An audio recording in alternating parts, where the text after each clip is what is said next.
Guys, क्या आपको पता है कि सचिन तेंदुलकर को अपने इनिशियल दिनों में मारुति 800 जैसे एक सिंपल कार खरीदने के लिए बैंक से 40,000 रुपए का लोन तक लेना पड़ गया था। और आज वही सचिन तेंदुलकर BMW जैसी कंपनी के इंडिया में one of the brand ambassador हैं। इन तस्वीरों से यह साफ होता है कि अगर आप में डिटर्मिनेशन है और अगर आप में विल पावर है तो आप लाइफ में कुछ भी अचीव कर सकते हो। इसीलिए अपने आप पे विश्वास रखो और जिस चीज को कर रहे हो उसको करते रहो तब तक जब तक आपको सफलता हाथ नहीं लग जाती। इस बारे में आपका क्या ख्याल है, चैट सेक्शन में लिखना मत भूलिएगा। गाइस, चलिए मैं आपको आज मैथ्स के दो इंटरेस्टिंग फैक्ट बताता हूं। फैक्ट नंबर 1, आपने मैथ्स में फ्रैक्शनल नंबर्स के बारे में तो सुना होगा, वही 1/2, 2/3, 3/4। तो मेरा सवाल यह है कि जो बाई है, ये जो हॉरिजॉन्टल लाइन है, इसे क्या बोलते हैं? आपने आज तक कभी नहीं सोचा होगा कि इस हॉरिजॉन्टल लाइन का भी कोई नाम है। डोंट वरी, मैं आपको बताता हूं। इसका नाम है विनकुलम। याद रखिएगा, विनकुलम। फैक्ट नंबर 2, 0 अकेला ऐसा नंबर है जो कि रोमन संख्या में रिप्रेजेंट नहीं किया जा सकता है ना। Interesting fact. ये दोनों फैक्ट आपको जान के कैसा लगा, चैट सेक्शन में लिखना मत भूलिएगा। गाइस, अगर आपको भी ये लगता है कि ऑर्गेनिक फूड पेस्टिसाइड फ्री होते हैं और उसकी वजह से वो ज्यादा हेल्दी होते हैं और नॉर्मल फूड इतने ज्यादा हेल्दी नहीं होते as compare to organic food, तो आप लोग गलत सोचते हैं।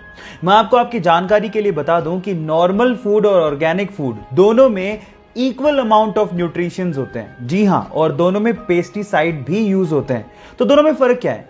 दोनों में फर्क सिर्फ इतना है कि ऑर्गेनिक फूड में जो पेस्टिसाइड यूज किया जाता है वो नेचुरल होता है, ह्यूमन मेड नहीं होता।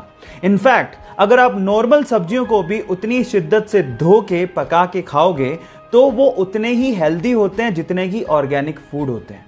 सो ये इंटरेस्टिंग फैक्ट जान के आपको कैसा लगा, चैट सेक्शन में लिखना मत भूलिएगा।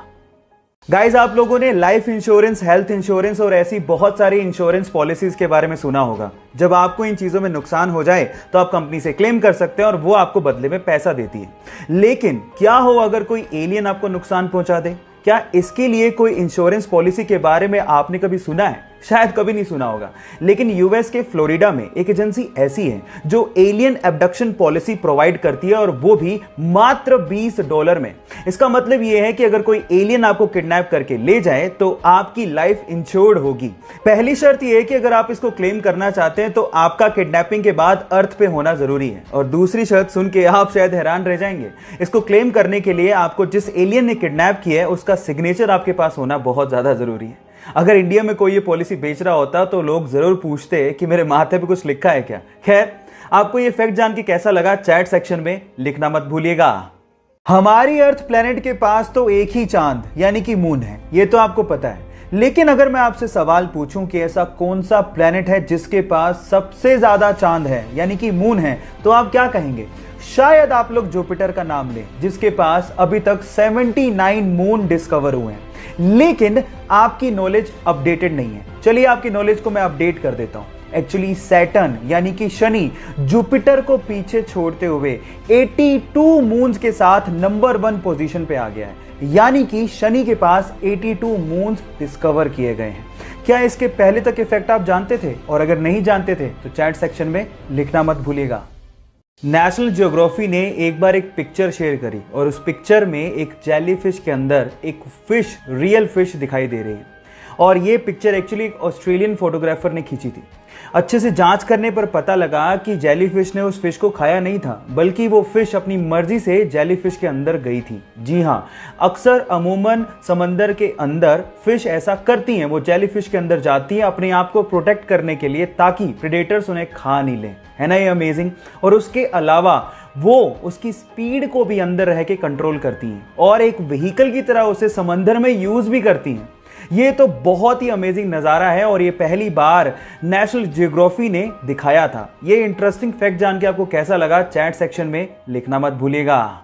Albert Einstein, the great scientist, जब वो जिंदा थे ना तो उनके खिलाफ एक बुक छापी गई जिसका नाम था 100 ऑथर्स अगेंस्ट आइंस्टाइन।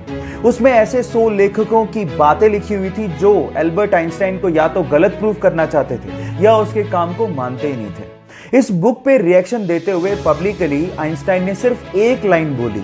उन्होंने कहा, if I were wrong one would have been enough. अगर मैं गलत होता या मेरा काम गलत होता तो एक इंसान उसको गलत प्रूफ करने के लिए काफी था। कितना ठग लाइफ आंसर था ना आइंस्टाइन का। ये फैक्ट सुन के आपको कैसा लगा चैट सेक्शन में लिखना मत भूलिएगा। गाइस, क्या आपको पता है कि 17th ऑफ जुलाई को कौन सा डे सेलिब्रेट करते हैं? डोंट वरी, मैं आपको बताता हूं। 17th ऑफ जुलाई को हर साल हम लोग वर्ड इमोजी डे सेलिब्रेट करते हैं। पर सवाल मेरा ये है कि इमोजी ये शब्द आया कहां से और इसका मतलब क्या है, ये भी मैं आपको बताता हूं।